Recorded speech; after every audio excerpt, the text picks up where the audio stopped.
দেখো সেদিন তোমাকে যে 10,000 টাকা রাখতে দিলাম তো, টাকাটা দাও তো।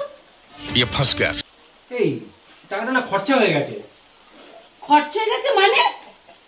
তুমি কোথায় খরচা করেছো? তুমি কি করে টাকা খরচ করলে? টাকাটা তোমায় দিয়ে আমি কোনোদিনই শান্তি পাবো না। প্রত্যেকবারে তোমার টাকা দিলে তোমার টাকা খরচ হয়ে যায়। টাকা কি করে তোমার টাকা খরচ হয়ে গেল? তুমি কি আমাকে বলেছিলে টাকা নেওয়ার সময়? আরে শুনবে তো কোথায় খরচা করেছি? কি শুনবে? তুমি তো আমাকে ভ্যান দিয়ে দেওয়ার কথা বলেছিলে। আরে একটু শোনো। কোথায় খরচ হচ্ছে তোমার টাকা? কোথায় খরচ হচ্ছে? বন্ধু বান্ধবদের নিয়ে সব বাড়ি গেলাম না, হ্যাঁ ওখানে টাকাটা খরচা হয়ে গেছে।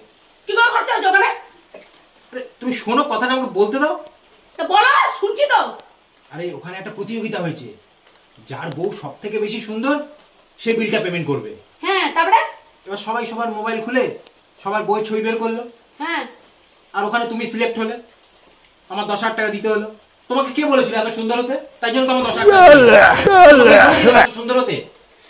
ঠিক আছে ছেড়ে। না না ঠিক নেই, কিছু ঠিক নেই। তোমাকে এত সুন্দর হতে কে বললো বলো তো? আর কি বলতো, আসলে এটা কোনো ব্যাপার নয়, বুঝলে? টাকা আসবে যাবে জীবনে, এটা কোনো ব্যাপার নয়। ব্যাপার নাই যে তোমাকে আমি এখন দিতে পারলাম না টাকাটা। কোনো ব্যাপার নয়, তুমি আছো টাকা আবার আসবে ঘরে, এটা কোনো ব্যাপার নাকি? তুমি মাথা গরম করো। আমি বসিয়েছি, আমি চা বসাচ্ছি তোমার জন্য। তুমি দেখো কি কাজ করছো, কাজ করো, আমি আসছি।